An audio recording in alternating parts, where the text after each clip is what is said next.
El día de hoy voy a comentar un poco sobre la historia de la discapacidad, de cómo estas personas han sido vulneradas a lo largo de la historia, ya que el desconocimiento de cada una de las civilizaciones ha llevado a que se cometan actos atroces con estas personas.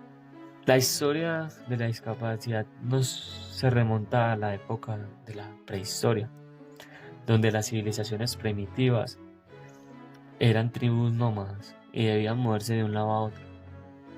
Entonces consideraban que las personas con discapacidad eran, eran consideradas un problema, un lastre, que no los dejaban avanzar como ellos querían. Estas personas eran dejadas a su suerte y esperando que murieran, ya que no tenían la total capacidad de cazar y poder sobrevivir. La mayoría de estas personas se suponía que morían de hambre o atacados por algún animal. Vamos avanzando un poco más en la historia y llegamos a la época griega espartana, en los años 650 a.C.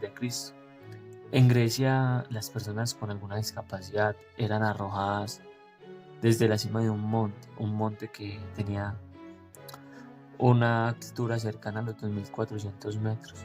Era un sitio muy común donde los espartanos realizaban fiestas en honor a su dios Dionisio, y lo realizaban con el propósito de no afear o no debilitar su civilización.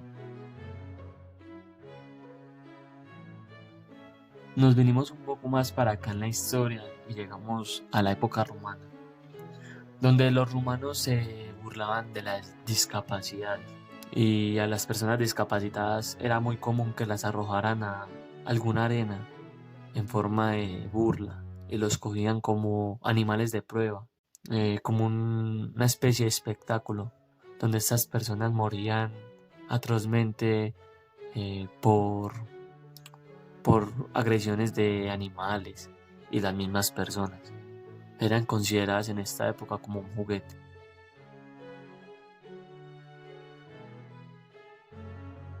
Llegamos a la Edad Media, a las culturas antiguas de donde se tienen más registros de, de lo que se hacía a las personas discapacitadas, ya que aquí se predominaba un enfoque más mágico y religioso. Se creía que las personas discapacitadas que tenían poderes sobrenaturales o que eran castigos divinos, culpando a estas personas y a sus familias de que eran castigos de Dios por haber cometido algún error. Estas personas eran torturadas y rechazadas de forma sangrienta y triste para la historia de la humanidad.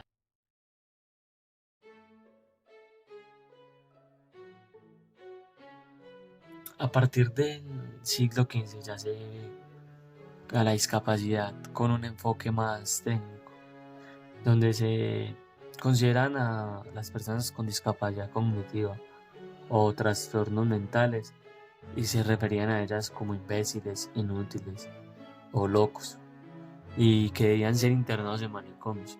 En esta época fue cuando aparecieron los primeros internados para estas personas. A partir del siglo XVI sí se presentaron los avances en la investigación sobre la educación de estas personas y de cómo se debía llevar su vida. Eso fue sobre todo en lugares como Gran Bretaña, Holanda e Italia. Ya llegando al siglo XVIII, en Francia se inicia la enseñanza a personas sordas en base al lenguaje de señas. Esto para favorecer el desarrollo de diversas tareas e incluso les enseñaban a otras personas con esta misma discapacidad este mismo lenguaje donde se pudieran comunicar. Llegando al siglo XIX, las personas con discapacidades se convierten en un sujeto de prueba, donde se entendía como la incapacidad para ser explotados y generar ganancias, ¿cierto? Entonces esto se llevó a que la sociedad tratara de comprender el retraso mental y las demás discapacidades del por qué se daba esta situación. Es donde surge la educación especial propiamente para las discapacidades, para buscar una solución a cada una de ellas. El cuidado de estas personas pasó a ser de beneficencia y caridad, a ser preventivo y de seguridad social como derecho legal. Es donde estas personas obtienen un poco más de derechos humanos y son tratadas un poco más dignamente. Luego de la Primera Guerra Mundial, muchos jóvenes presentaron secuelas a nivel mental y físico. Estas personas recibieron subsidios por discapacidades adquiridas y se creó la Organización Internacional del Trabajo, la OIT. Y en 1919 se instauraron algunas normativas y programas de rehabilitación. Esto en busca de proteger a las personas con discapacidades congénitas o adquiridas. Y en el siglo XX eh, proliferaron las aulas especiales, no solo para los sordos, los ciegos o los con parálisis cerebral, sino para niños con retraso mental. Ya en una época más actual, en 1950, se establece una normalización a las personas discapacitadas y se les define como la posibilidad de que los deficientes mentales lleven una existencia próxima a lo normal.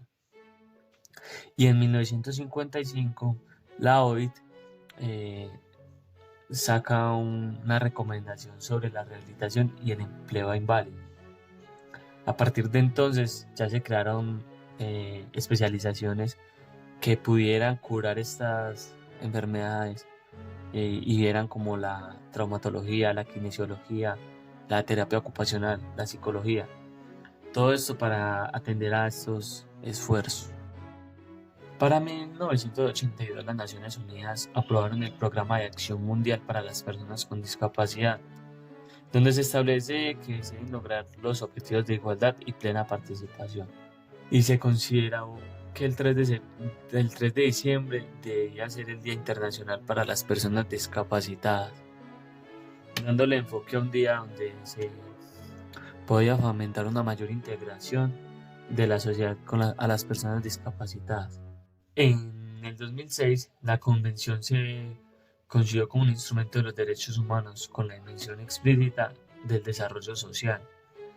En esta se adopta una amplia clasificación a las personas con discapacidad y se reafirma que todas estas personas diferentes puedan gozar de todos los derechos humanos y libertades